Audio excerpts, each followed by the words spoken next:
A new winner, an old winner, and a continued dominance. That's the story of the three classes from 2 weeks ago at Sebring. But while the first two circuits on the schedule provided lap lengths long enough to ensure traffic wasn't crammed too tight, tonight's race chops a mile off the distance. This will put immense pressure on traffic management and certainly test the mettle of each and every competitor out there today. Who will falter and who will thrive? We'll find out soon as we get ready to watch round 3 of the Autobahn Motorcar Group's Sports Car Challenge. And you'll see it all live here on the Global SimRacing Channel. Hi, I'm Joe Peak, and with me in the booth covering the LMP1 and LMP2 classes is Bill Suit Zahn. Keeping us up on the GTE class is Taylor Burris. Behind the scenes is our director, Sean Crackers Ambrose, and he's using cameras provided by Ducky Beard. Taylor, I don't think any of our drivers are looking for a soul to steal, and I don't think they own a golden fiddle. So why don't you tell us what the devil can actually find down here in Georgia? Well, if the devil takes a pit stop here in Brazelton, Virginia, or Georgia, he'll come across the Road Atlanta, a 2.5 mile, 4 kilometer, 12 turn circuit. Opened in 1970, it has hosted some of the biggest motorsports events around the world, such as Camel GT, Can-Am, and the IMSA WeatherTech Series. In fact, it hosts one of the biggest endurance events here in the country, Petit Le Mans, a 10-hour, 1,000-mile event. To give you guys a closer look at this event, let's take you on board for a GSRC lap guide.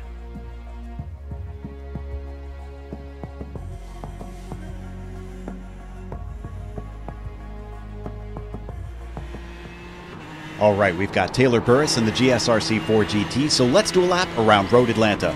Coming down to turn 1, this is a frighteningly fast corner. You might still see some brave passes into here, but a mishap tends to end your day quickly. From there, you'll try to line yourself up over the blind crest of 2 and set up for 3. Knowing your turn-in point will be tricky and require great precision. After that, you'll hug the inside of 4 to set yourself up for the S's. The racing through this valley should be pretty much single file all day, otherwise you're taking an incredible risk. Turn 5 sees a lot of unforced errors, and most drivers pay for it in bodywork with how little runoff there is on either side. Finally, you get a short breather up to 6, which has more camber than you'd expect. That makes it tough to overtake here, and honestly, it's better to set yourself up for 7 anyways. This is the most critical corner of the circuit, with it leading you onto the backstretch. Fail to get a good launch on the exit, and you'll find yourself very vulnerable to attack. You see, it's not just the slipstream that offers your opponents a good opportunity. It's the fact that the turn 10 chicane is one of the heaviest braking zones of the lap. For the layman, that means a majority of the passes you'll see will take place here. So if the other driver doesn't get it done on the straight, they're likely to try to beat you to the apex when you get on the binders. From off the corner, you'll already start aiming the car across the crest and under the bridge. From there, it's very marginal getting through the final corner, which is another really dangerous turn. But hopefully you've kept it together and have now finished the lap around Road Atlanta.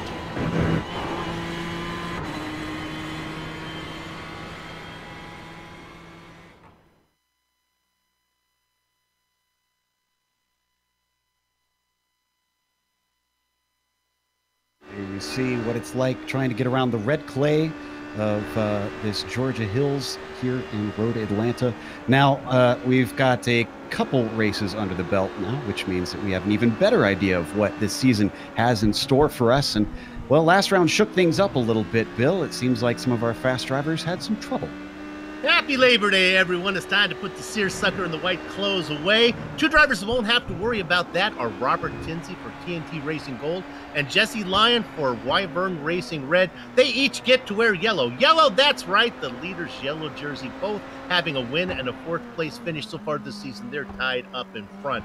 Coming off a second at Sebring, TNT Puffins Racing sees Daniel Benefield in 3rd. Wyvern Racing strikes again. This time the silver team has Cy Ander in 4th. Daniel Gralty for SRN Motorsports Black is in 5th. Interesting stat, no driver on this list has more than 1 podium, and every driver on the list has at least 1 podium. It's kind of a riddle there. Figure it out yourself. Let's go down to the LMP2s there. And, you know, today we celebrate the contributions and achievements of the 155 million men and women who are in the U.S. workforce. And the LMP2 celebrates the efforts of a man who's working hard himself, Billy Smith II. After a second in the opener, Autobahn West driver followed it up with a win. His brother has a championship, and now SRN Motorsports Black Scott McGarvey wants one too. It's a pair of sailboats for TMC Carbon's Mark Schindel, 4th in both events so far. There are drop races, and Jason Girard will be looking forward to washing away the 12th place finish last time out. A 6th and a 7th It's enough to put Wyvern Racing Red's Carter Kundinger on the overlay. Moving to the GTEs, keep in mind that in the 1800s, the average American worked 12 hours a day, 7 days a week, just to eke out a basic living. A driver that never has time to work that hard on the track is Paul Darling. Nevertheless, the TNT Racing Carbon Star leads this class. Ryan Huff's best finish was a third at Daytona, but that's enough to put the SRN Motorsports black driver in second. Stephen McGarvey has an eighth and a third. Not quite that good is Dean Mole for SRN Motorsports Orange. He has an eighth and a fourth. And after a 24th place start on the season opener, the Mantra Jeffrey Ohms is fifth, coming off a win last round. Now we're going to go to something special, the GTE, the AM Championship. Now, I mentioned the long hours worked in the 1800s that included children. You know, children as young as ages 5 or 6 could work in the factories. Now, the AM Championship is kind of thought of as the children of this series, but just like the kids long ago, these guys work just as hard. We'll be watching Emmanuel O'Hara in the TNT Racing Gold. He's got a pair of 10th place so far. 7th is the best result for any driver on this graphic. Kevin Santana for Autobahn West did that at Daytona, and Paul Lindsay matched that at Sebring. Finally, to the team championship. Labor Day is viewed as the unofficial last day of vacation before the start of the new school year. I don't want to talk about the last day. I want to talk about last season. Yep, SRN Motorsports is back, this time in black, to defend last season's team championship. Once again, Daniel Gralte's fifth, Scott McGarvey in second, and Ryan Huff in second are doing the job under the iRating cap, but they are at the top of the standings. There's a nice battle for second between Autobahn Motorsports West and TMC Racing Carbon, but they're a long way back from the lead. TNT Racing Gold and Wyvern Racing Red round out the overlay. They're tied for fourth. Joe, back to you. There's the in-depth report that we always get from Bill each and every other week.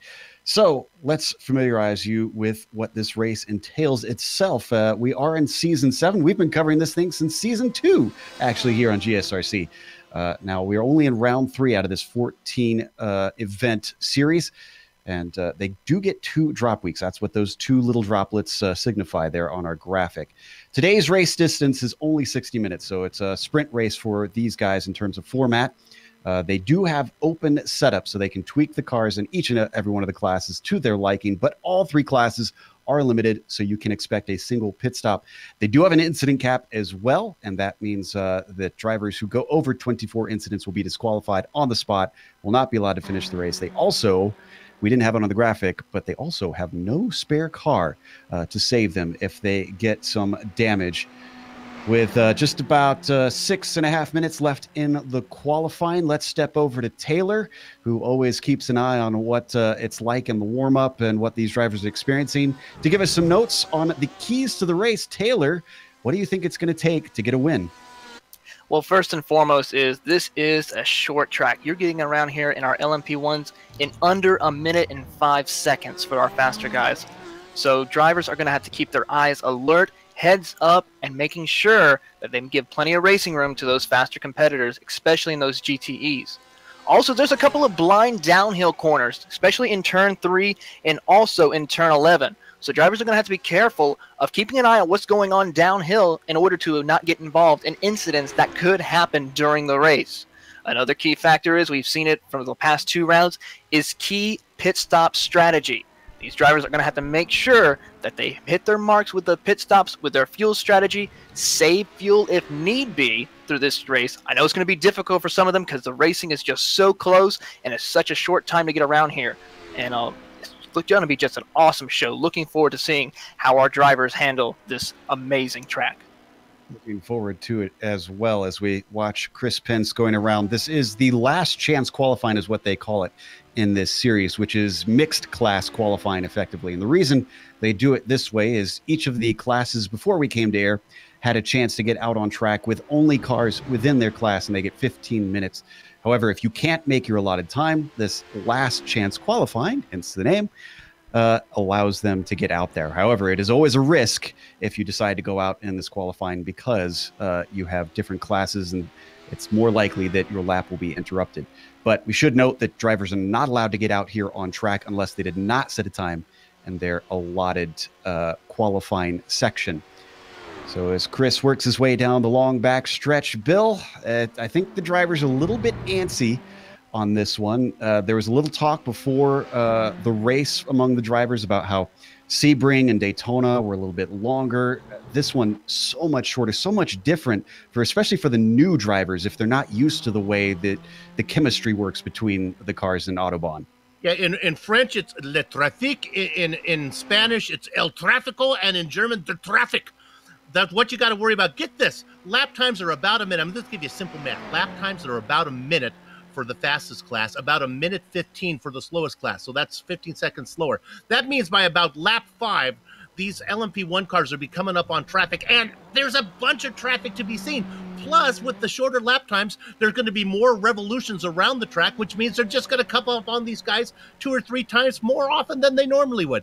Man, oh man, it's all about getting around. And Joe through 2, 3, and 4 through the S's through that section, you can't do it. You got to wait. I mean, if you force the issue, you're looking for trouble. Yeah, I would agree. Now, Taylor, we talked about the pit stops being critical. The other thing I always worry about when we come to this track in any series is both the pit entry and the pit exit. They each kind of have their own unique little pitfalls. Yeah, they do. It's very difficult to know the certain limits, especially with that pit exit. It's such, you're going in an uphill exit, so you're having to be careful to watch out what's going on for drivers passing you on the track, as well as when you're worrying about having to make that turn into turn 3 before you hit the S's. So drivers are going to have to be careful to keep an eye on their pit limiters, make sure they get on it at the right time and get off of it at the right time. Otherwise, there could be some speeding penalties throughout the race. So we could. Bradley Haley continuing around twice the runner-up in his class. So he's going to try one more time this season to see if he can finally get the top. Right now, his qualifying not looking too good as he's 6th in class. He's being beaten out by Simonik, McGarvey, Darling, and Ellis. So he's got some work to do. Chris Pence himself not too far up in the LMP2s in 21st. He's going to come around to see if he can get one better lap. He's not going to get too many more times. In fact, he's slowed down in this one, and he's going to call it a day, actually. So let's go over to McLeish and see what he's got underneath him. Actually, McLeish is in his stall from what I'm seeing.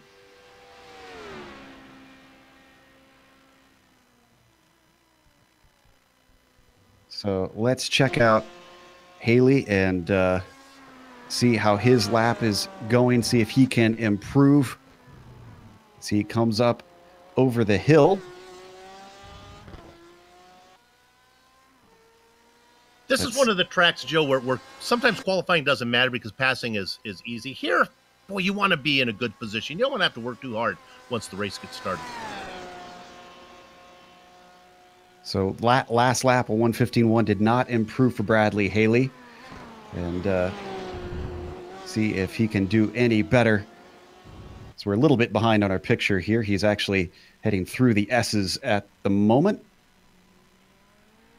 Coming back out, going to get one more try with Chris Pence. Yeah, Haley surprisingly sitting down there 1, 2, 3, 4, 5, 6, the slowest of all the, or 6 fastest, I guess, but he's got 5 drivers in front of him. But I guess when you consider the names that are in front of Bradley Haley, Alex Ellis, Paul Darling, Stephen McGarvey, Alex Simonik, Jeffrey Ooms, all right. Some top names. Not so bad, yeah. Even still, that's got to be frustrating because Haley arrived at this series and he did, I think, like 1 or 2 races at the very end, and he came out swinging. He was competitive from the get-go. So you would think, oh, he's a championship has to be in his future, and twice now he's come so close. So to get a 3rd season here and to have all of a sudden even better drivers is now he goes up to 2nd. Now we're seeing the speed from Haley. That was awesome. He was listening to our commentary there and said, all right, enough of that. Let's show you what I got. And just in time, too. This is going to be his last time lap if he chooses to take it. Looks like he is on a flyer, so he's going to try to get around before this is over. He can complete this lap if he chooses.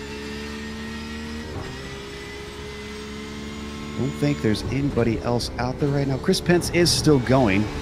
But actually, no, he just exited the pit. So this lap not going to count for Chris Pence. This is the only car that's able to complete a lap. Bradley Haley could potentially take the pole away. He's only got 2/10 to improve to get to Jeffrey Ooms. Down the long backstretch, over the crest, into the downhill braking. Got to go so late in these GTE cars with the top speed that they get into this slow chicane. Little bit of a lockup on entry of the first apex, but off there clean. Let's see if this one's any faster. No, it's not going to be. He abandons it and heads into the pits. So that is going to be our field. Let's go through our starting grid here on round 3 of the Autobahn Motorcar Group Sports Car Challenge. Jason DeVries has put it on pole. Hasn't had the best of results so far this season, though. Let's see if he can translate this one into a win. Cy Andra been experiencing a little bit of the same, even though he had a podium in the first round. He starts in second. Robert Tinsey, he got the win in the first round. Let's see if he can get number 2 here in round 3. He starts from third. Jesse Lyon won or 2 weeks ago, I should say. He accounted it to being a little bit lucky, but, well, being clean out there is going to count for something today. He starts from fourth. Mike Young, he's been a bit quiet this season. Let's see what he can do from 5th place. Mark Wilson will start next to him in 6th spot. Lionel Duprat will be P7 at the drop of the green, with Daniel Gralty starting 8th. He tends to do a little bit better in the race than he does qualifying. David Williams, not the best of times there, starting from 9th. And Daniel Benefield, usually much higher up in speed, he starts in 10th. 10 LMP1s, 13 LMP2s, led by Jason Girard. Billy Smith right behind him. The next row is going to be Scott McGarvey and Ross Booth. That's a good qualifying spot for Ross. Carter Kundinger and Jimmy Hume make up spots 5 and 6. James Stacy and Kevin O'Keefe, Rutger Keefe down there in 8th. Jason Lundy, the Puffin driver coming over from the Championship Motorsports Series. Good to see him cross-pollinate over here with us. He's going to be inside of Sheldon Rosenbaum. Chris Pence, Alan Hasebeck, and Sean Reese round out that field of 13. Taylor? Starting on your pole position in the GTE class will be Jeffrey Ooms, last 2 weeks ago's winners at Sebring, followed by Bradley Haley, who put in a last-minute qualifying effort. His teammate of Jeffrey Ooms, Alex Simonik, will start in the 3rd position, followed by Stephen McGarvey. Paul Darling will round out your top 5 in GTE. Alex Ellis will start in the 6th position, followed by Dave Hill and Ryan Huff. Giuliano Romagnolo will start overall in the 32nd position. Leif Peterson and Samuel Scott will be in 33rd and 34th position overall. Dean Mole and Paul Lindsay in 35th and 36th, followed by Scott Corbin and Kevin Santana in 37th and 38th position overall. In the 39th and the 40th position is Patrick Flemings and Armando Edwards, followed by Emmanuel Hajira and Tim McLeish in 41st and 42nd. Mark Kradowski will start in the 43rd position, followed by David Henry in 44th. Dale Green and Shane Hunter will start 45th and 46th. And starting on the last row in the back in the GTE field, Christopher Sherburne and Robert Shalenka round out your 48-car field. Good timing as the roof pace car. Actually, is it the Mustang that we have out there today? I think we have the Mustang out there going to lead us away here at Road Atlanta. Because it's Labor Day, baby. It's an American holiday. You want an American muscle car out there.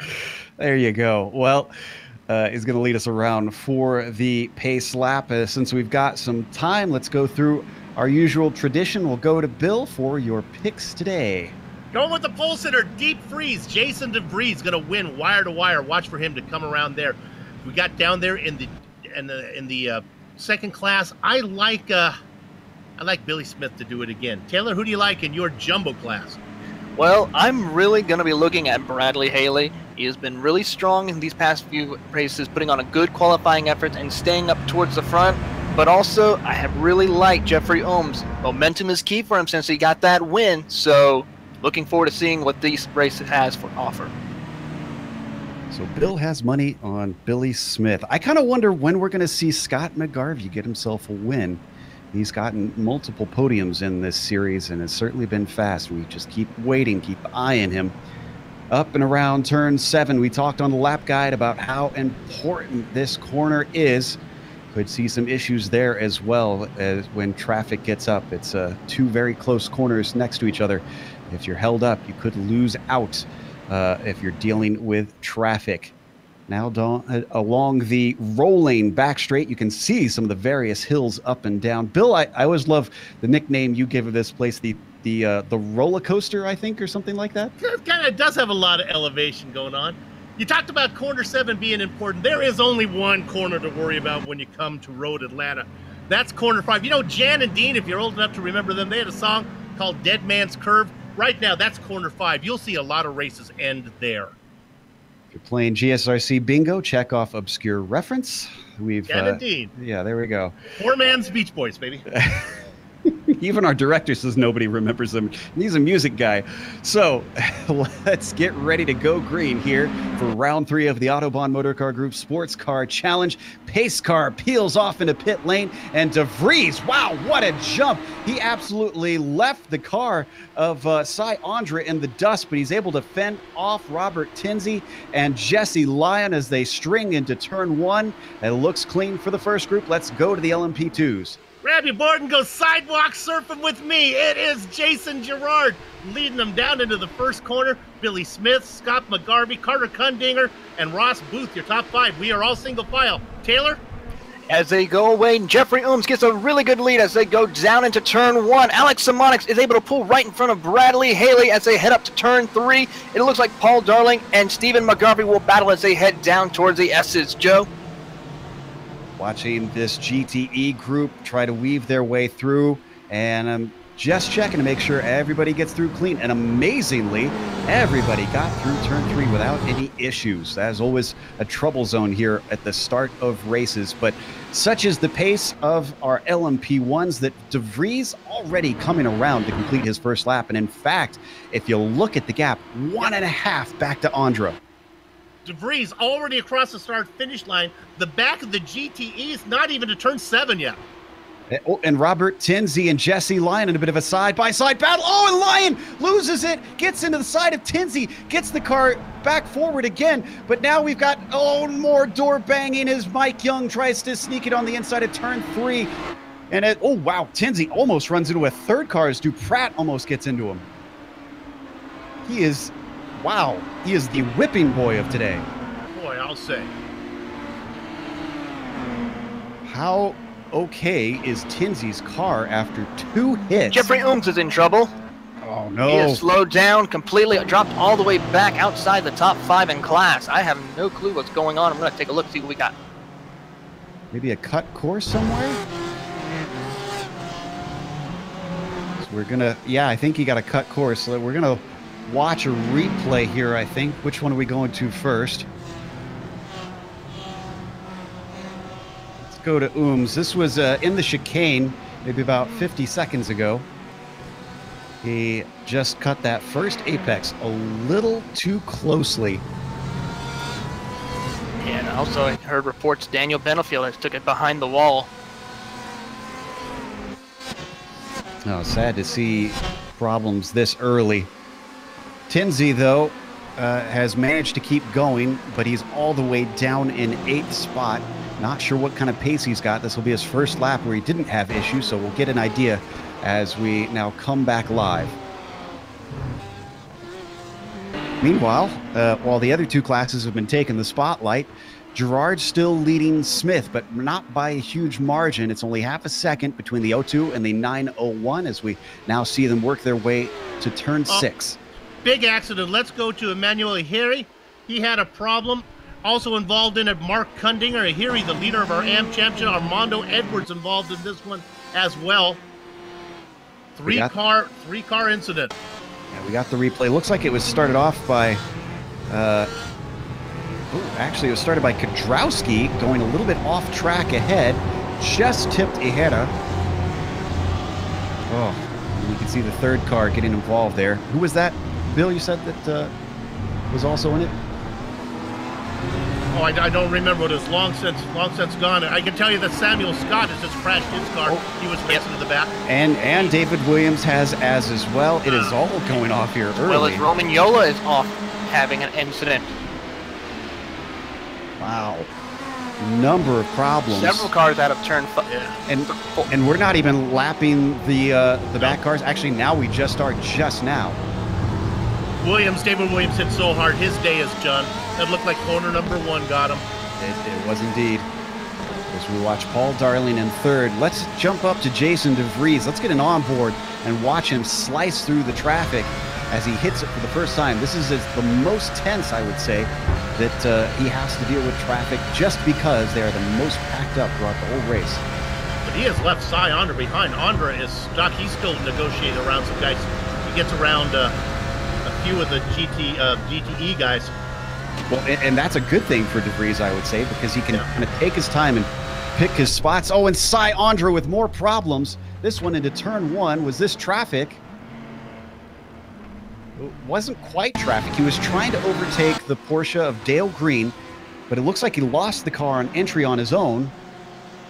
Here you can see him absolutely slicing among those cars, and then I'll watch it into turn 1. It just whips on him. Yeah. God, they're going in there so fast that little sand trap build just does nothing to stop them. And honestly, we can spend this whole race on replays right now as their cars are falling left and right through lap traffic or mistakes. It's brutal. One car that hasn't fallen to mistakes is Alex Simonik, who is currently leading the GTEs. And boy, what a great start for him. I did not expect him to be able to get up to the front, but I guess it goes back to what we've been talking about, Taylor, that just staying out of trouble would do wonders for you. Pretty much. He's been very good on this. And Bradley Haley, though, has got his hands full with having to deal with McGarvey and Darling. Well, actually, Darling fell back a little bit now. He has to handle Alex Ellis now, as they are now battling it out for the top 5 overall in class. But Bradley Haley is also trying to just keep his nose up clean as well, and trying to gain his position on Alex Simonik. But Simonik is all by himself. Cy Andre brings his damaged car into the pits. He was way off pace. No fast repair, so we'll have to get that fixed. I don't even think he's in his window. This is not good news. Oh, absolutely not. Yeah, I don't think we should expect scheduled stops until maybe about 45 minutes to go. So he's unfortunately going to have to do a 2-stopper, much like he did with Daytona, where he added a 3rd stop to a 2-stop race. Meanwhile, P4 in the LMP2s has a bit of a battle between Kundinger and Booth. Haven't seen much of these guys yet today. They're coming onto the backstretch. Let's see if Booth can get himself a launch. Oh, he's way off the apex, unfortunately. So as they go down, and actually it sounds like we've had some action, maybe a change for position and GTEs. Let's go to Taylor. We go to P4 as they going down into turn 3 through the S's. Alex Ellis was able to get a run on Paul Darling coming out of turn 11 and starting to pull away. Did an excellent job as they're currently down through the S's to turn 5. Alex Ellis has a nice line coming through, but Paul Darling going to utilize the draft as they head down the straightaway. Darling really trying to push hard onto the brakes as they go into turn 5. Oh, and they're going to get an interruption. Here comes Lionel Duprat and Mark Wilson trying to make their way through. They're in a battle for position as well. Looks like Lionel's going to be able to ease by quite nicely, so no interruption as they catch them at the absolute perfect time. Yeah, just before they head down to the next corners to this little chicane section. This might give Darling the chance to move in, to look to the inside. Darling not close enough to make a move, but still hard onto the brakes to catch up to Ellis. A little bit of a brake check up ahead in the LMP, but still Ellis is holding on as they go through turn 11. Knowing Darling, he's going to be a cool customer here, probably just wait for a good opportunity. He's not known for his wild dives. Just lets the race come to him as he stays in the tire tracks of Alex Ellis. One more car coming through, this time Jesse Lyon. Lyon is down to 6 after his contact earlier on with Tinsey. P2 and GTE is heating up now as McGarvey and Bradley Haley now are nose to tail. Haley gets a little bit of offline, but still is able to make it as they come out of the S's. Heading into turn 5, looks like also the leaders are coming through at the moment. Yeah, McGarvey got real loose on that uphill left-hander there. I think that's what cost him the time there. It did. He lost a little bit of time, but still is able to reel him back in slowly, bit by bit, onto Haley as they head down towards turn 10 and 10A and B. Just a little bit too far back to really take advantage of that slipstream as we show the onboard of Stephen McGarvey. The driver in the orange and white Ferrari, chasing the green and black Porsche of Bradley Haley. Nice and clean through the last chicane, but still no opportunities as they complete another lap. Going to have to hope for traffic to get involved, which most has gone by. Oh, and Kevin O'Keefe seems to have met some trouble. The LMP2 class driver. Do we have a replay of this? Let's see if we can find it. Looks like this was very far back, so I'm not sure that we're going to be able to get this. Bill, did you see what happened to him? I did not, but he's one of several.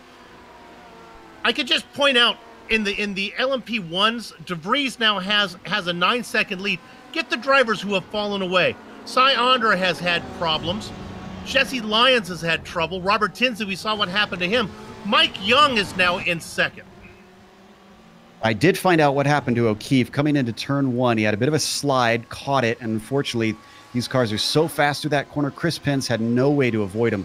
Just really T-boned the car, which is why he is now in for repairs. I know O'Keefe was hoping that he'd get a little bit of a mention in the points since he is tied for 5th, although there was a tiebreaker. Yep. That's why he didn't show up on the graphic.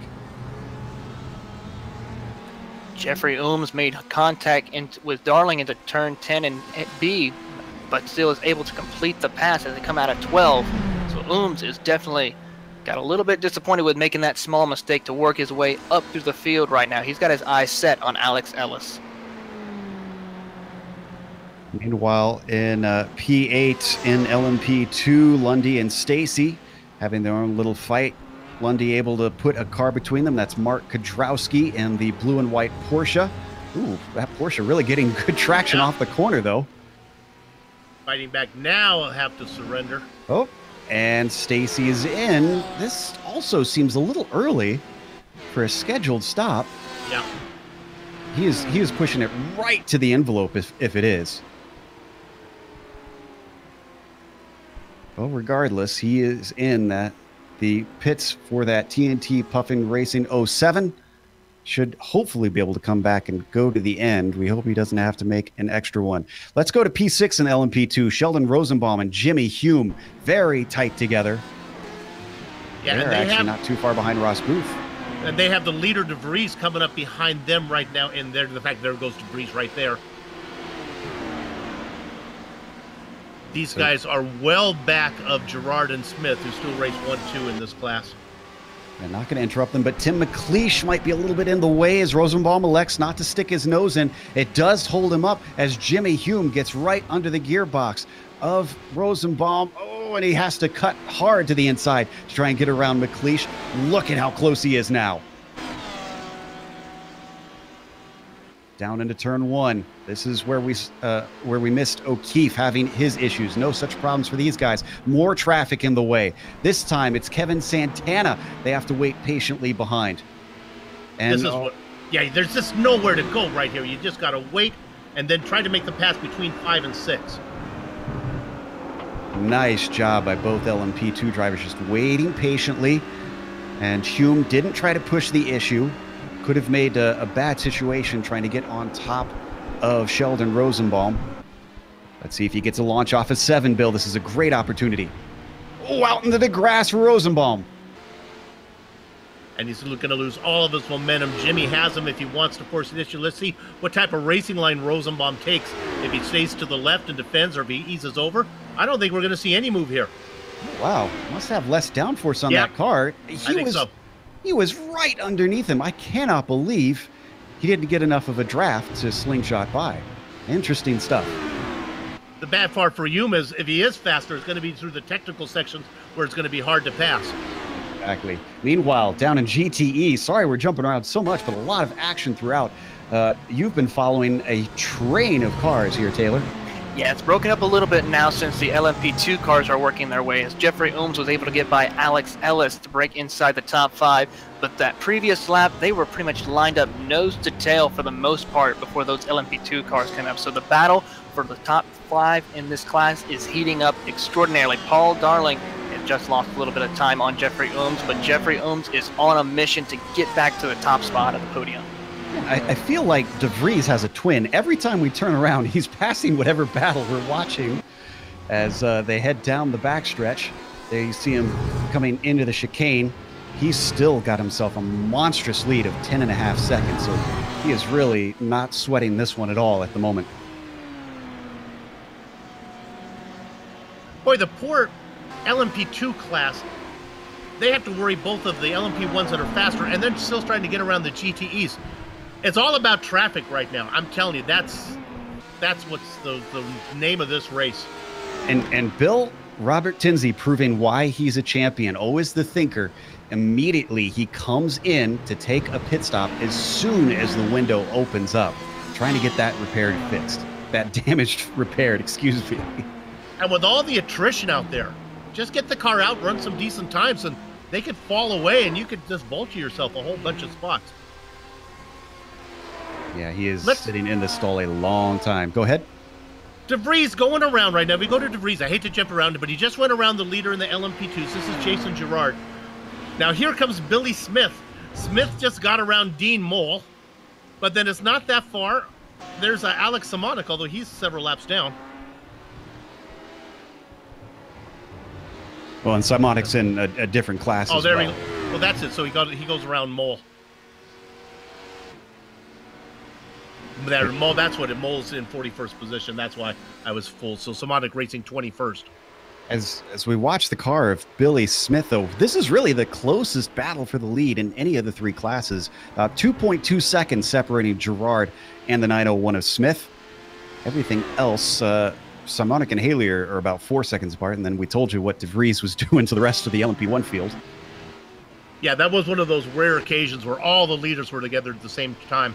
DeVries and Girard and Simonik all together. Go ahead. Going into P2 right now, it is Stephen McGarvey all over the back bumper of Bradley Haley as they head down into turn 5 LMP2 of Kundinger. As Haley makes a little contact, that brings in McGarvey, and here comes Tinsley now, so we have a bunch of cars coming in the mix of this. This also brings in Jeffrey Ooms with all that contact going on. Bradley Haley, though, still able to hold on into P2 in class, but it looks like McGarvey's going to try to utilize the Giraffe down this back straightaway before they head down to turn 10. Still in the slipstream, might take a look into the inside before we hit turn 10. Nope, not going to do it right now, but this brings in Jeffrey Ooms as we have a little bit of a brake check with Bradley Haley. This gives the opportunity to McGarvey. He is right on the bumper through turn 11. Going to try to see if we can look to the inside. Nope, going to look to the outside. No, another lap where he is pushing him down the front straightaway. So down into turn 1 as the LMP1 cars come through. He took a look, but yeah, those other cars, Lionel Duprat and Mark Wilson, really shook him out of it. Did not want to try and make that 3 wide through turn 1. They've got more behind them. Daniel Gralty as well, trying to stream through. Can he get it done before the S's? Oh, and there we go, our first try. An almost disaster for McGarvey. Bradley Haley almost kind of threw a block almost on that LMP1 later, if you look close enough. But still, that was some excellent driving by all three of them. Now they got Ross Booth trying to come through as well. And Sheldon Rosenbaum, Jimmy Hume, Jesse Lyon. My goodness, it's a traffic jam.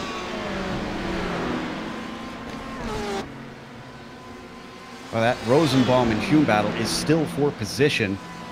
So we saw them go 3 wide ahead of them down the backstretch. Rosenbaum still just managing to easily streak away in a straight line from Hume. Oh, but look at Hume get the grunt off the corner. This is going to be his best opportunity. He tries to stick his nose in the final corner, but just runs out of steam. And right behind them, it's Haley and McGarvey going at it.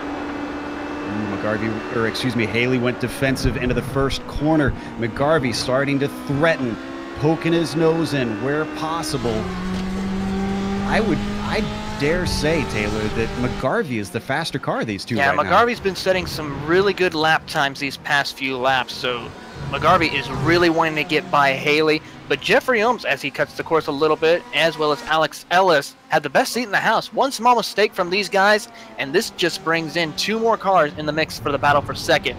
McGarvey's trying to find a way. Looks like he had a good, tight line through that next corner. Let's get a replay on Sheldon Rosenbaum just about 15 seconds ago. It was this battle right ahead of these guys. Jimmy Hume They almost got together once, then they almost got together twice. Rosenbaum had to surrender the spot to you. This could have been a lot worse.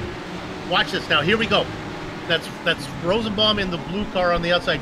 There's the first contact. That sends Humes off, but that ruins Rosenbaum's momentum. He blows corner 7, goes off into the tundra, and then Hume fights right back, gets the spot. So let's see if Hume can run away now that he's got a bit of clear air ahead of him. Traffic notwithstanding, he gets by the car of Christopher Sherburne. Here as we come back live, watching him weave through turn 3 and then back down the hill. It has been absolutely frantic in the first 20 minutes of this race. Hope your head isn't spinning too much, but we're trying to bring you as much of the action as we can with 3 classes to cover over only 2.5 miles. It's a lot. Oh, I'm having to bite my tongue with all the action I'm seeing while we're talking about other stuff. Billy Smith, I can just report, had a trip through the grass. He's lost all contact now with Jason Girard for P1 in the LMP2 class. Yeah, and that brings me to a point we should bring up, is that Girard didn't win the last round, but that was, I think, somewhat helped by Girard having a wreck of his own doing. Yep. So I think this just says that, once again, Jason has the legs on Billy, and he's really got to rely on clean racing to try and do something to beat Jason this season, or pick his pace up. There is a great battle. If we can go to LMP, position 3 overall, LMP1, this is Duprat and Mark Wilson. These are 2 guys that are higher up than they thought they would be. They're coming up behind Shane Hunter there. They negotiate that one. Now they got Billy Smith in front. Yeah, Duprat started this race in 7th, currently running in 3rd. Wilson, not as impressive, started 6th, running 4th. Yeah. But the number 18 has just been gaining spots, keeping his nose clean, and right now he's looking to put a lap on our leader in the LMP2s, Jason Girard. Waits behind him through the chicane as they both get stuck behind the GTE of Dale Green. Easily slicing through. Oh, contact! Now. We have a contact between Haley and a lap traffic. This brings McGarvey and Jeffrey Ohms now as they make the pass. I tell you what, Joe, the Devil did decide to take a pit stop here at Road Atlanta. That was Christopher Sherburne that he was trying to get around. So it's not only lap traffic that our LMP1 and LMP2 leaders got to worry about, but even amongst our own GTE ranks, these drivers need to be careful with lap traffic. As Ohms looks to the inside of Haley, this gives that opportunity into turn 10. Haley not able to come back on him as Ohms now breaks into the top 3. Yeah, if we can stay on this replay a while, we can see just what's going on. There's Haley, and now Ohms makes the move. Yeah, Haley just getting swamped after that one little incident, as everybody elbows their way past, including past champion Stephen McGarvey, trying to get his 2nd crown. He's got himself up into P2. As we come back live, just behind them, we had a little contact between Hayspec and Ohms, but both continued. That was in turn 3. Don't think it's worth a replay, but boy, things are hairy no matter how cleanly you try to drive. Good news for Robert Tinsey fans. The number 1 car is back out on track. However, he is 17th overall, and he is the last of the LMP1 cars running. Only 7 of our fastest class still left on the track of 10 starters. We haven't even hit the halfway point. Meanwhile, 3rd place overall, starting to get close. Duprat and Wilson. Ohms is off, made contact with Haley. This sends him into the wall down the back straightaway. Oh. Looks like Haley tried to take it 3 wide down the back straightaway, and let's get a replay of that. Ohms had some bad luck at Daytona. Now he has some bad luck again. It was Robert Stalenka in front of him that was the slow car they were trying to get around. It's the yellow car in front. Yeah, and Haley just thought he could squeeze right between those 2, but there was no room at all for him to try to make that pass as they go down the back straightaway, and then contact was made between Ohms and Haley, sending Ohms down out of the race. What do you think, Taylor? Was Ohms done wrong in that moment, or is that just a racing incident? To be honest, that looked like, Haley could have waited just a little bit and probably been a smarter move to maybe make the pass when that lap traffic of Schlenker was not there. Taking it 3 wide like that was not a good call, in my opinion, at least. Well, he's still able to keep going in third. So hopefully he can get a podium, although I'm sure he'll have some interesting words with Ooms a little bit later. Meanwhile, let's go back to that battle for third in the LMP1s. Wilson and Duprat still duking it out as they stream by a bunch of cars down the back stretch. Oh, and got him now. Wow, what happened there? Duprat just suddenly shot out of a cannon. Maybe hybrid power kicking in? I felt like maybe a missed shift. The car just didn't go. We're talking about Mark Wilson's car. Unless he just got a great tow, but no. Well, now, yeah, he gets him back coming down the hill. That is very weird. I'm not sure what's going on there. Well, they continue on. And the order still Wilson third, Duprat fourth. Okay, boy, we hate to jump you around, so there's just no way to do it without jumping you around. Let's go to first position in LMP2. We're talking about Jason Girard. I thought he was safe. Well, the last time I looked, the gap was down to a minute, but it all depends on traffic. Billy Smith just got hung up behind Christopher Sherburne, so now it's up to about a second and a half. But nevertheless, Smith is back in the hunt. Yeah, I hope he's not up by a minute. Yeah, it's happened. I've done that too. But Billy Smith, yeah, it's just yo-yoing back and forth. I think mostly, I would guess, due to the traffic, just, you know, a hunch. But let's go up to Girard as he's got to negotiate some right now. We're right on Smith looking back. Girard just got around Lindsay. Yeah, this is a good place for him to catch it. They sorted out for him a little bit, but he's got quite a train in front. This might be fun to watch a veteran work his way through traffic here. Peterson going to stay out of the way over the hill. And then up ahead of him, it's going to be Paul Darling and a car from his own class, James Stacy. Always more difficult to lap a car within your own class. This might get interesting as he's got 3 cars up here. That's the car of Kevin O'Keefe that he's going by, who's got his car repaired. Then Robert Sklanka up ahead. He's going to wait patiently here through the S's. Dodges to the left to get around him. Finally, some clear air. And a guy with a run is Billy Smith. He comes out of corner 5 like he shot through a cannon. He goes by those cars like they're standing still. Darling and Sklanka, and now he's really close to Girard. He's just got to get around O'Keefe, and he's right there. He gained an entire second in that exchange. That's how rapidly things can swap around. Kevin O'Keefe going to stay off to the left side as we ride on board with the Autobahn west of Billy Smith. And yet, as he gets to the end of the straight, once again, he finds himself separated by yet more traffic. Alex Ellis now put between himself and our leader in LMP2, Jason Girard. It is a conveyor belt of cars on this track. Yep, and as Smith got stuck up behind Alex Ellis a little bit, he drops about a half a second. It's all luck. It's all when you catch them. So knowing that they're having to deal with the same cars here, Bill, if you're Billy Smith, do you maybe pit now? It's a halfway point, not a bad time to duck in. Maybe just take a chance? Yeah, I wait for the next one of those situations and maybe do that for sure. Although Smith is probably pretty confident in his ability, I guess, you know, we're on a level playing field. Once again, this is Girard is stuck as he's working around Stacy. Billy Smith is right there again. Meanwhile, as we take a look at LMP2, this is the battle for 5th. And somehow we missed Ross Booth getting back around Jimmy Hume, much to his dismay, as they get stuck behind the car of Tim McLeish up the S's. Great run. Are they going to split him? Nope, they're going to go 3 wide anyways, though. To the outside, this is where they had contact last time. Jimmy Hume deep on the brakes, trying to carry the speed.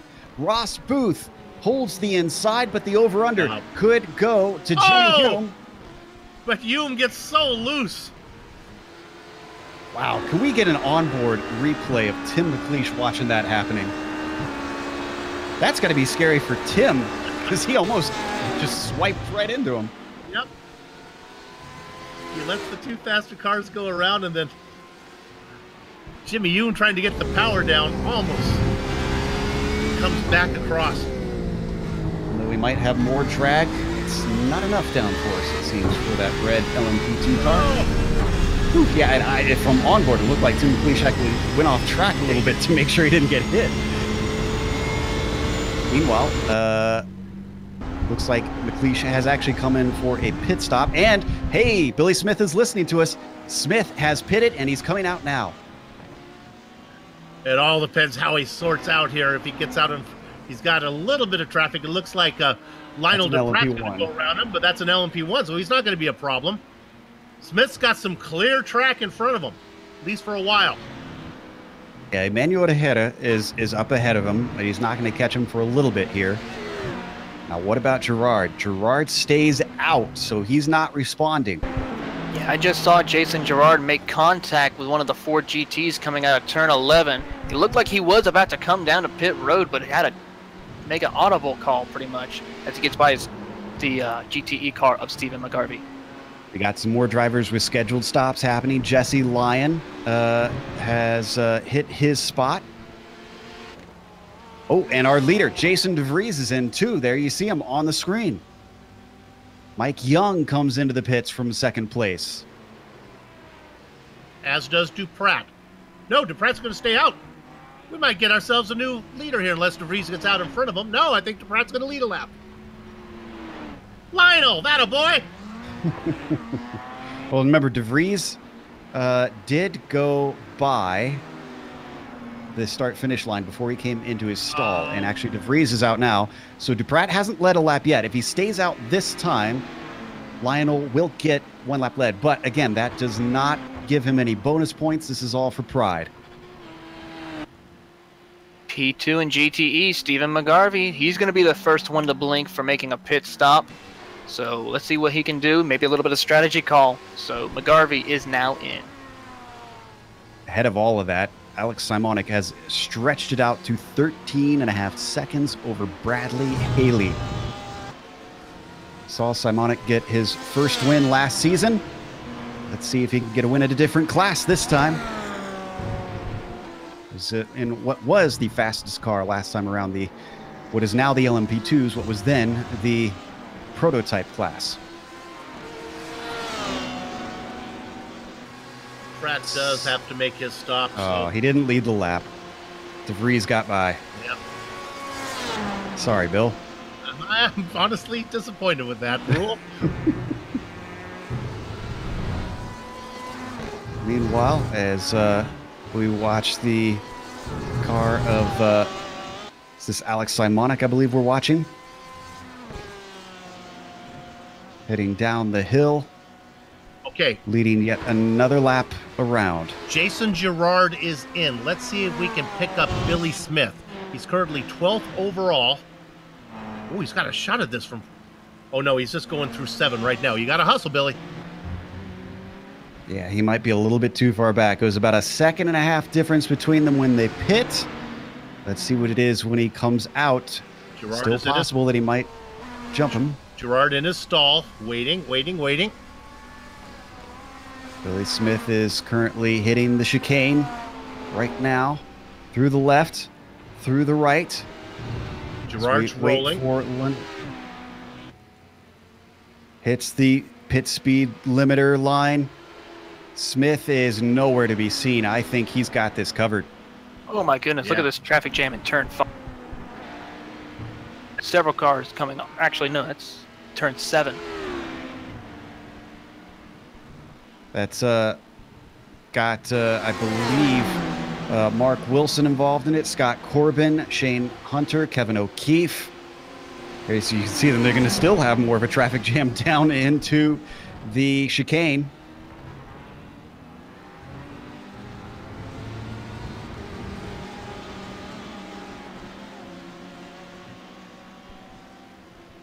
Just to follow up on Billy Smith, his stop was actually 4 seconds longer than Gerard, so that makes up for the difference there. Great to see everybody manage to get through there cleanly. It's always a little bit hairy when you've got all 3 classes trying to work their way around each other in slow corners. So we watch Shane Hunter head downhill. Oh, who's that off? That was on the front stretch. Oh, Alex Ellis with more problems. not been a good day for the number 5. Did he hit the wall? He's still going off track at the moment as he heads up to turn 3. Yeah, we're still live here. I'm checking to see on my replay. I don't think he touched it. Yeah, he somehow managed to keep it out of the wall in turn 12, and that's no mean feat, Taylor. No, it's not, especially driving in the grass with these slick tires. You know, it's very difficult to try and keep it off the wall, so Alex did an excellent job of keeping it off the wall. Even had to go through the grass a little bit more just so that way he wouldn't make any contact. But Here still, we see the tail end of the replay. Here it is. Wow. Now, for some reason, he bobbed to the left coming down the hill, and I'm not sure why. That's not a place you typically lose it on entry like that. maybe he just entered a corner a little bit too a certain way where it wasn't the right line. You can lose it just a hair if you don't place it right in the corner and hug that curbing a little bit, but maybe he just placed the car in the wrong spot. Go ahead. Don't need to go there. Ross Booth and Jason Lundy just pitted in the LMP2s. They were leading, so they're done. That gives it back to Jason Gerard now. And I was about to go to that leader and what's happened since the pit stops, because we were wondering if Billy Smith could do anything for him with an early stop. Well, it's now 4.3 seconds. Gerard smashed him in the stops. Yep. But that's what the interval, 4.3. That's just about what the interval was in pit stop time. So that's where he lost it. It wasn't the speed on the track. It was the speed in the box. Sad to see. Well, right now, good action in that same class. Jason Lundy in his 7th has Jimmy Hume just behind him. Hume probably glad to be battling with somebody else for a change.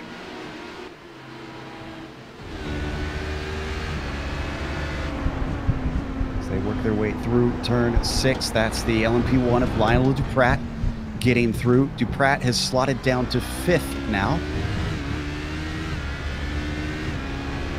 Let's see if we're waiting on a few of the GTEs to finally take their stop, it looks like. Mostly the leaders. Let's take a look at Simonic, actually, while we're talking about GTE. Still I remember him. Up at the top, and now by 14 seconds over Bradley Haley. Yeah, Simonic has been on a tear from the start of this race, and rightly so. As we get word Alex Ellis goes in. No, Ellis is off, if anything. He went off in turn 1, and once more, well, the devil might be in Georgia, but I think there's some guardian angels on the car of Alex Ellis. Twice now, in fast corners where you tend to destroy the car, he's gotten away lucky. Look at this. Well, he had it saved. He was doing a little bit of drift in there, and then it snapped on him. Oof, grab yourself a rosary, Alex. It's, my goodness. Hey, you know, we were looking at that battle between Mark Wilson and Duprat. Well, when the pit stops all cycled out, Daniel Giralti is now in 3rd. Don't know if we've reported. Bradley Haley has come into the pits. So now we are just waiting on Simonic and Darling in the GTE class, as well as Ellis. Looks like Armando Edwards also needs to come in. Otherwise, most everybody has pitted. So we watch Darling work his way around in that 2nd position in GTE. Ross Booth sorry, let's go to Mark Wilson. He just had contact with Lionel Duprat, and that was 4 position. We also have Ross Booth pretty much flipping end over end on the front straightaway. Wow. Actually, there's multiple accidents. Mark Gadrowski had a separate incident. Let's go to the first one we talked about with Duprat. This was into turn 1. Ooh, there you just saw it there in the replay. Yeah, the other car involved was Scott Corbin. He was the lap car they were trying to get around. Boy, everything just happened at once, because this was happening. Katrowski has hit it, incident just ahead. There you see him off track. And then, who was it you said was flipping down the front stretch? Looked like Ross Booth in the LMP2. He just lost it coming out of turn 12 and hit the wall, unlike Alex Ellis, who was able to keep it off the wall, but unfortunate for Ross Booth. Yeah, it happens at the exact same time as that incident, so maybe... Oh. So we come back live now.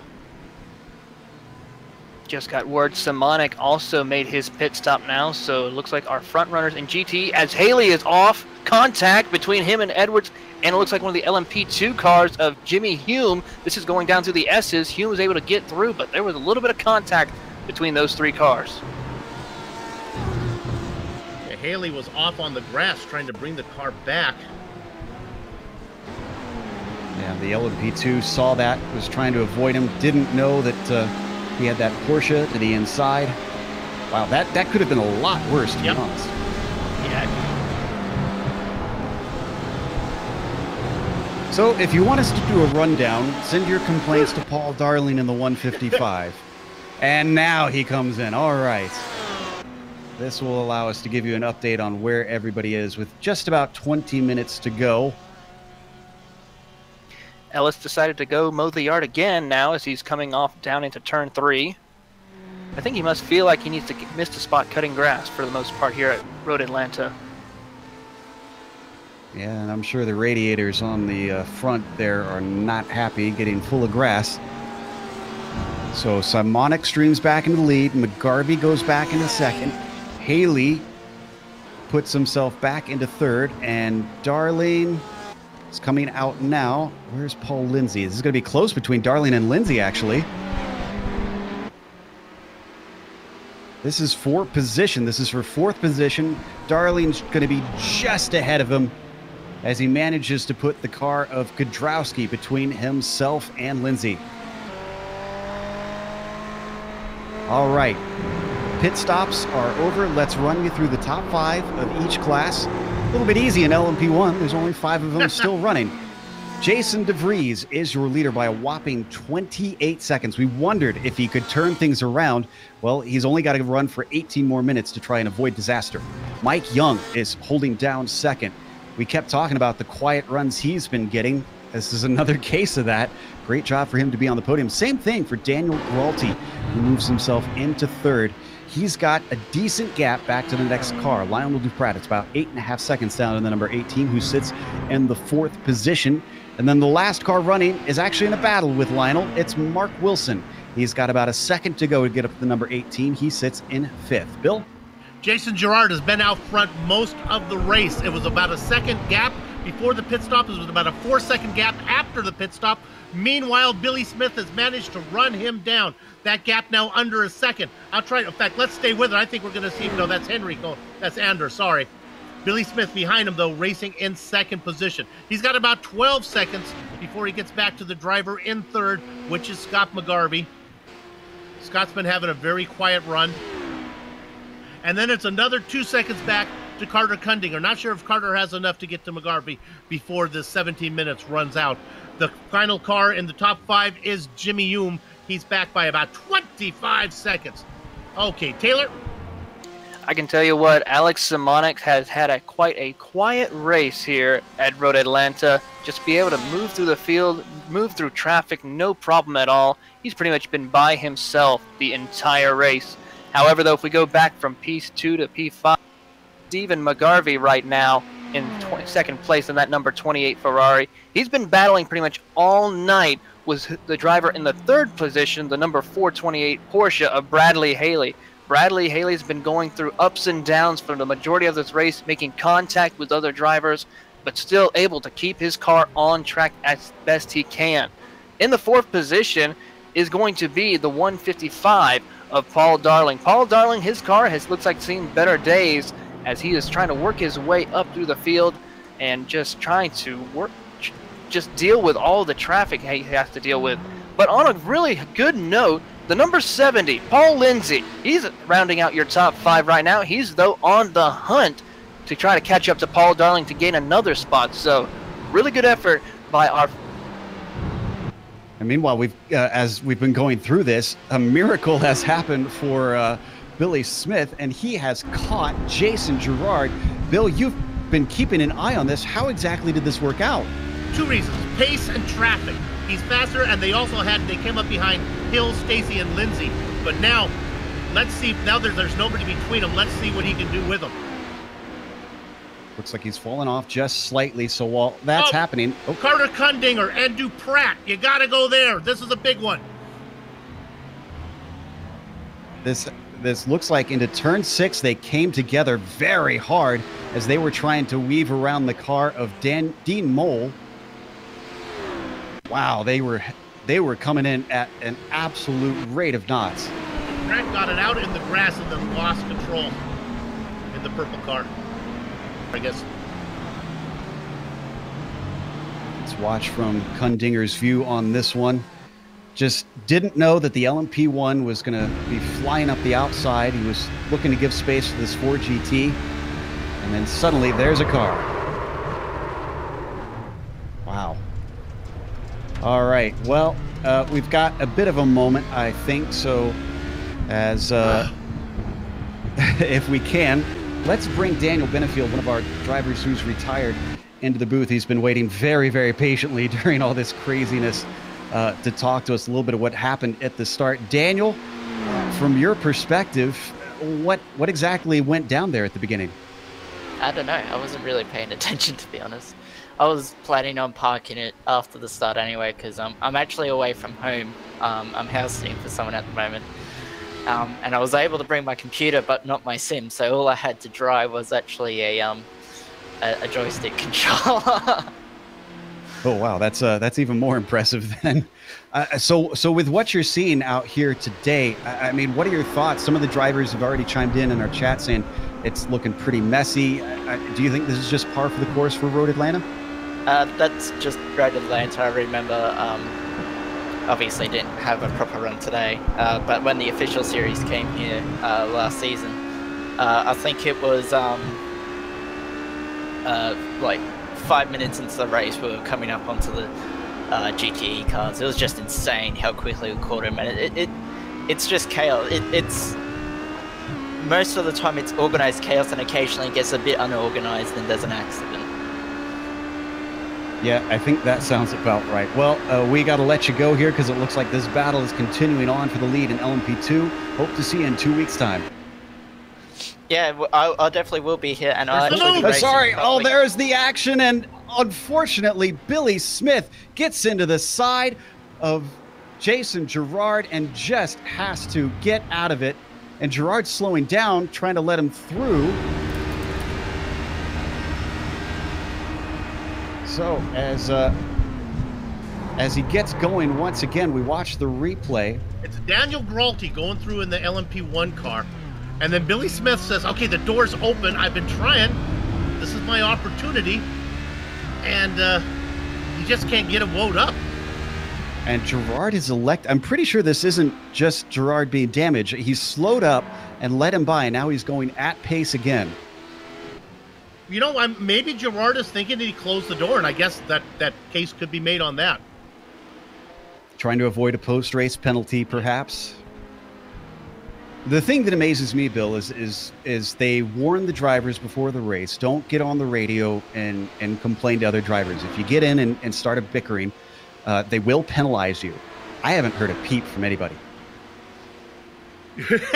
I don't think they have time to think. That's a good way to keep everybody quiet, I guess.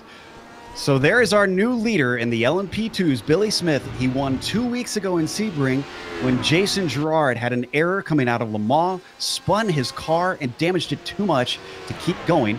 This time, ran into Jason Girard, and Girard figured that he owed him the position and handed it over. With 11 minutes to go, Girard's holding pace to Smith. He's going to have to hustle to get up to him, and he could still maybe take it back. I just don't know what's going on in Jason's head right now. Yeah, you know, a second look at her, actually a third and fourth look on my part. When I said Billy Smith couldn't hold the inside line, that's really not the case. I can see how Girard can think he closed the door on him. Although, boy, it was a late presentation. It looked late to me. Yeah. Well, we'll probably get to talk to one of them after the race, get their thoughts on it when they were able to go back and look at the replays and see how they feel. Meanwhile, we're watching our overall leader, Jason DeVries. I'm trying so hard not to curse him. He's 36 seconds ahead at the moment. He's been leading pretty much the whole way. I'm trying to think if he's actually handed away the lead at any point during the pit stop exchange, Bill. Oh, that was that weird thing where the pit stops being in front of the start-finish line. I think he was able to hang on to it.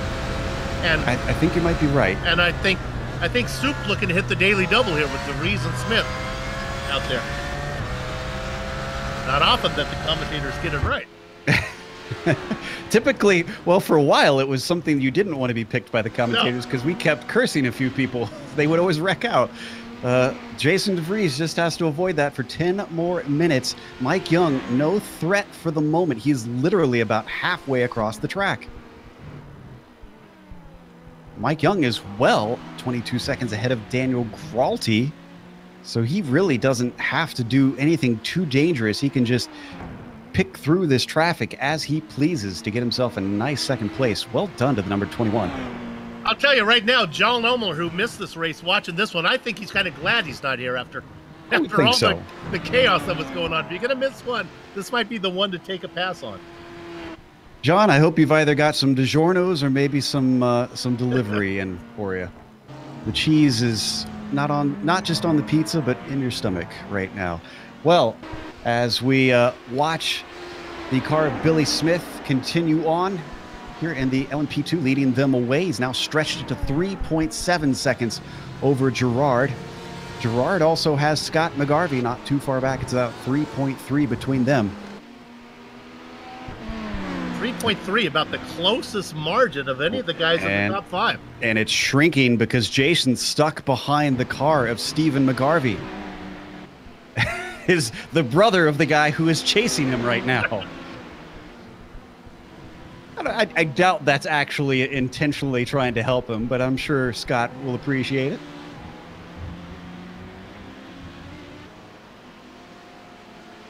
Down the backstretch they go,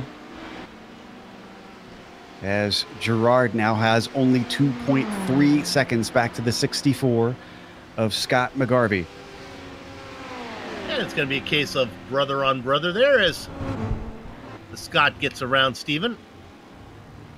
Are they actually racing on the same team? Because they have similar paint schemes. I'm not sure. They both, their colors look the same. SRN Motorsports black for Scott. Let's see what Steven is running. Independent, so guess not. Maybe they just agreed orange and white is the family colors. Okay. That's my guess. Man, Jason Gerard, he might actually have damage that's hurting his pace because it's now down to 1.7. Scott is just picking off the tenths here and there with these few laps to go. Well, that would explain Billy Smith's miraculous climb to get behind Gerard. That Gerard just off pace. Maybe one of the commentators should look at lap time. I mean, afterwards. The contact they had, I think, might be the cause of the damage slowing him down. I'm not sure if actually Gerard actually made contact with. Oh, really? I guess they did. You're right. Yeah. I thought it was the lap car, but no, they did. You're correct on that. Let me look and see how lap times look here for Jason. Bad break though for McGarvey because he caught the car of Samuel Scott as well as Emmanuel Tejeda and James Stacy all in the chicane. That backed him up tremendously. See, he's still got the car of James Stacy to try and work his way through, as well as Alan Hayspec. So that gap has extended back up to about 2.5 seconds. Traffic giveth and traffic taketh. Gerard running mid 111s. That's not all that quick.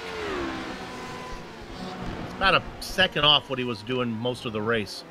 Of course, old tires involved.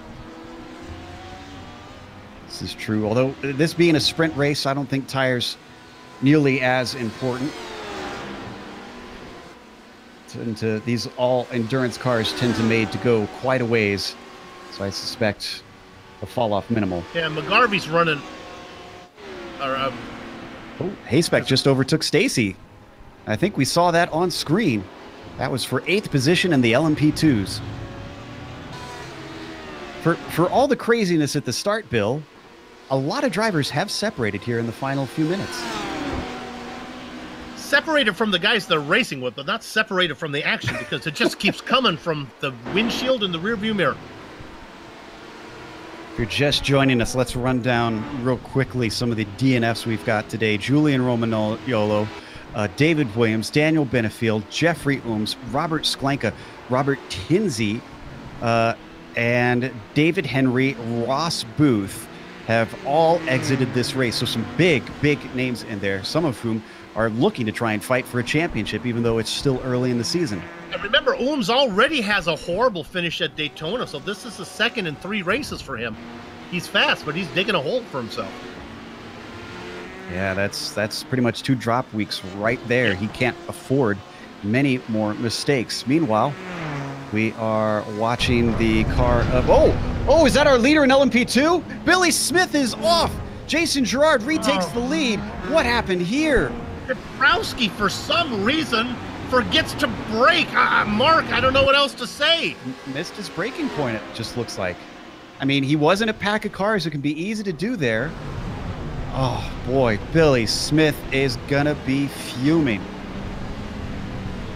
That hands him down to 3rd place. Scott McGarvey now up into 2nd, but he doesn't have much of a gap back to Billy.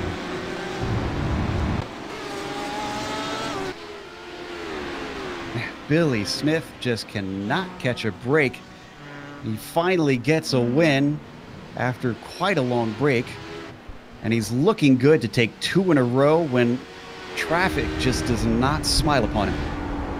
And my daily double goes up in smoke. So often is the case. Bill, that was 5 minutes to go. He did not have that much longer. Just a couple laps. Oh. Happy for Jason Girard, but gutted for Billy Smith. It's never fun to see a win go away that late in the race. And now McGarvey is just in front of him. This is a battle for 2nd in class. And it looks like he's got the legs. He's been gunning him down quickly. Red mist is up for Billy Smith. Let's see if he can capitalize on it with just about 3 laps to go. Already on the gearbox here of Scott McGarvey. Way better on the brakes into turn 3. But look at the horrible exit that he gets out of there. Hurts exactly what he gained in that corner. Not missing anything else at the top of the other 2 classes. This is the closest fight we've got in the top 5 of any of the 3. Traffic holding up Scott McGarvey onto the backstretch. That's Santana and Pence ahead of him.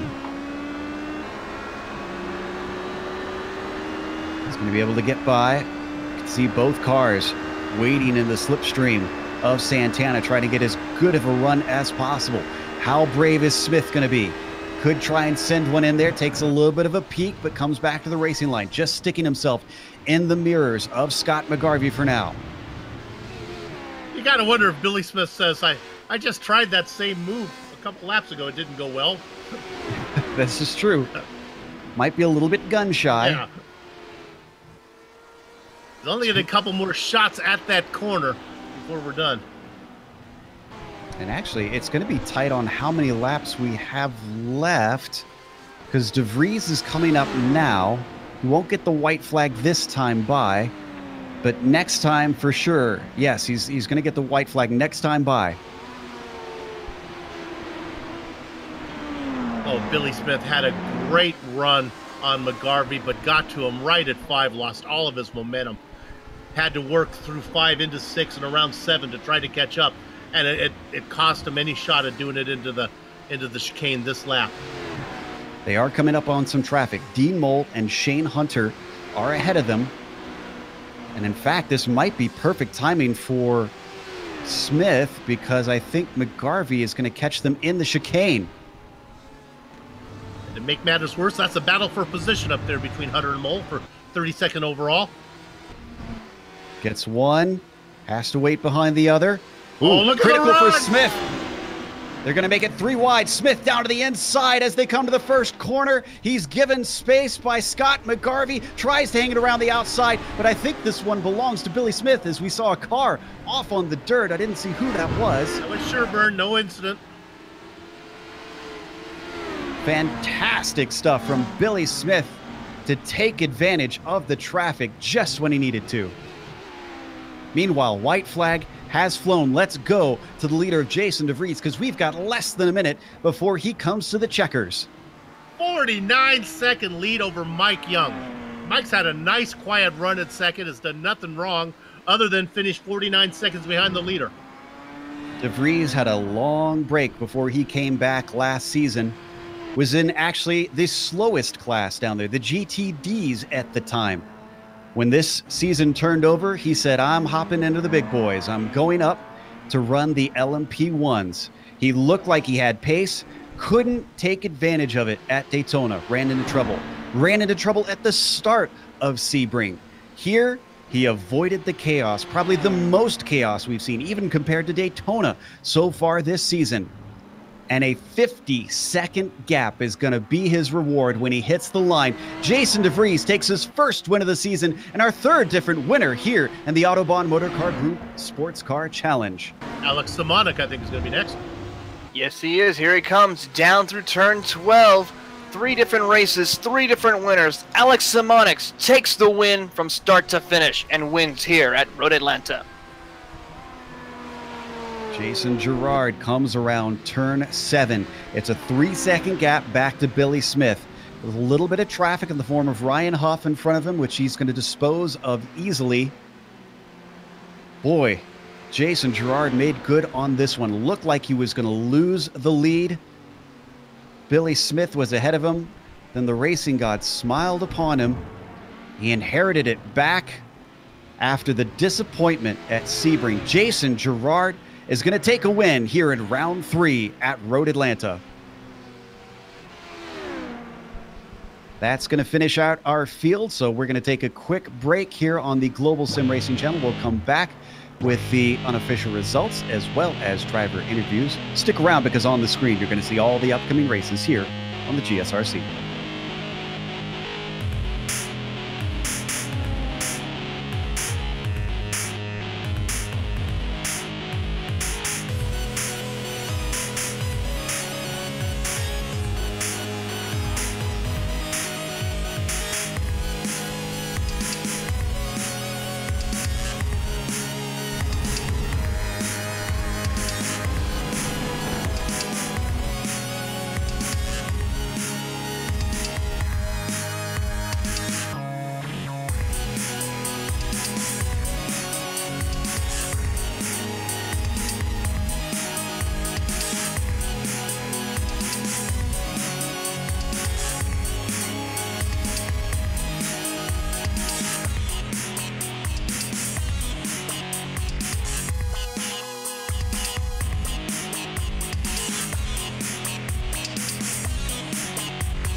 Welcome back to Road Atlanta. We just watched round 3 of the Autobahn Motorcar Group Sports Car Challenge. Sit back and enjoy Georgia Peach or maybe some chicken and waffles because you need something to relax after that frantic race. Jason DeVries wasn't nearly as crazy for him up at the front as evidenced by the gap. About, I'm seeing on our timing screen, 60 seconds even, not 50 seconds at the end of the race for that win. Mike Young with a well-earned second place, and then Daniel Gralty rounding out our podium. Those were the only 3 cars on the lead lap when all was said and done. Just incredible. Mark Wilson takes 4th position, and Lionel Duprat was the only other LMP1 to finish this race. Only half of the LMP1 field survived to the checkered flag. Let's go to the LMP2s. You ever have a friend ask you to help him move and you feel obligated to agree, and then later you find out he calls and cancels, we can't move that day, and you don't have to do it? You get credit for agreeing to do it, but actually don't have to do it. That's kind of what happened to Jason Girard. As he surrendered the position to Billy Smith out of good sportsmanship, Billy Smith ran into some issues. Jason Girard still able to be a good sport and get the win. The best of both worlds. Billy Smith has to settle for second. He worked his way around Scott McGarvey. Jimmy Yoon have a quiet 4th place finish ahead of Jason Lundy. The rest of the guys in this class, Carter Kundinger, Sheldon Rosenbaum, James Stacy, Alan Hasebook, and Sean Reese. I'll go down and pick up the 3 that were well off the pace. Chris Pence had trouble, Kevin O'Keefe, and Ross Booth as well. Joe? In your finishing order in the GTEs, Alex Simonik took the win, inherited it a little bit after some of the faster drivers ran into trouble. Stephen McGarvey managed to get himself into second, helping his championship hopes. Bradley Haley as well somehow managed a podium despite a bit of 2 errors along the way. Paul Lindsay takes 4th in that class, with Paul Darley not getting the result he was hoping for, finishing 5th. 6th goes to Leif Peterson, with 7th winding up in the hands of Kevin Santana. We jump over at Chris Pence to give 8th to Patrick Fleming. Then Alex Ellis finishes in 9th, and 10th rounds out to Emmanuel Ehere. Bill? Tim McLeish and Dale Green are after that. Scott Corbin, Armando Edwards. Dean Mole had a good run there. Shane Hunter back in 32nd overall. Mark Kodrowski, Christopher Sherburne, Ryan Huff, Samuel Scott, and David Henry. One more driver, Dave Hill. There's also a couple LMP1 drivers we didn't mention. Cy Andra back there. Jesse Lyon, Robert Tinsey had trouble. Daniel Benefield and David Williams. Robert Salenka in the GTEs.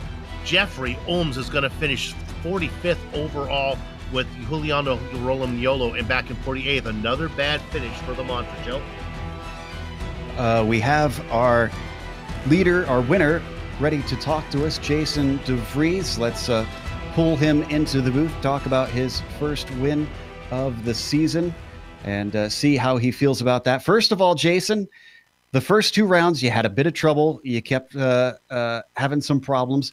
This round, it looked incredibly clean from our perspective. What clicked for you with this LMP1 and dealing with the traffic, especially at the hardest, one of the hardest tracks to deal with that?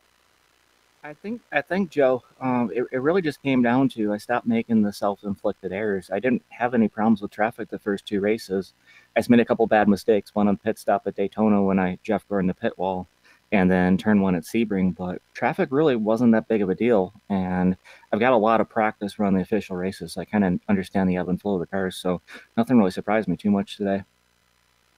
We've seen this a lot with the previous 2 races as well, that the LMP1 seemed to be a little bit less about speed and a little bit more about survival. Do you think that gives you hope that maybe you could make this a run to the championship now that you've got things in order and got a first win under your belt? Yeah, I think so. This was a big step in the right direction, just to be able to perform with what the car's been able to do. I've had good speed the first couple of weeks. I just need to stick to it and put together some good finishes. But the way that the field gets jumbled up, we're going to wreck some race cars before the end of the season. It's just whoever keeps it the cleanest and is able to rally is going to be able to have a good season.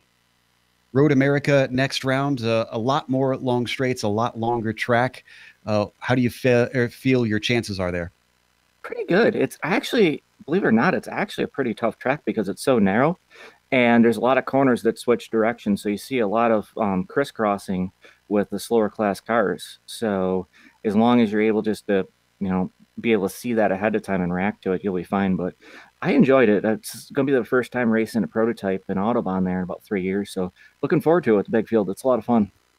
Well, best of luck when we head up to Wisconsin. And again, congratulations on the top step of the podium. Thanks, Joe. It's been a while. Appreciate it. It sure has. That's Jason DeVries, who finished in first today in the LMP1s. Up next, Bill has caught up with our winner in the LMP2s, Jason Girard, ready to talk to him about what might be a little bit of a surprise win for him. Jason, you looked good. Then I thought you looked like you gave it away, and then it came back to you. So you never know in one of these races, do you? Yeah, no, I was pretty much in a pit of despair before my pit stop. I ended up in a confrontation with a lap car, so I was down top end.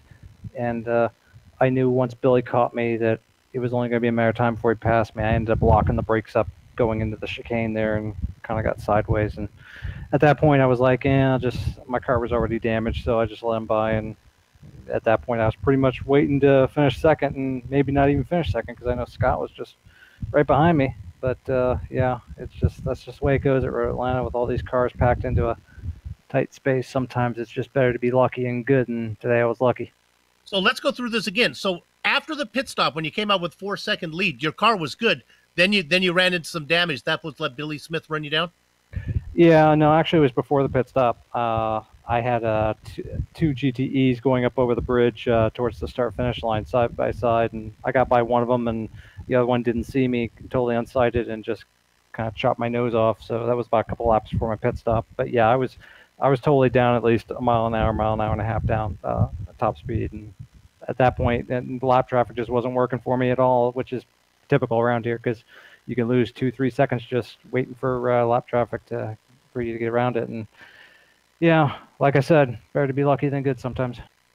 Well, when you say that, we've been doing these long enough here on the Global Sim Racing Channel. We've seen you have races stolen from you. On my score sheet, the racing gods owed you one. So this is a little bit of payback, I think.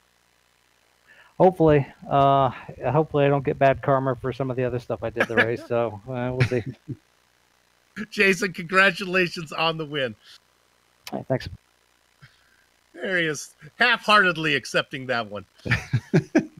That shows you what a good sportsman Jason is. He's more worried about winning fairly than he is about just doing whatever it takes to win. Meanwhile, we have Alex Simonik with us, who takes a win in a second class as he won last season in the what was the prototypes, now in the GTEs. Alex, it seemed like the seas parted. A lot of fast guys fell out early, and was it smooth sailing from then on?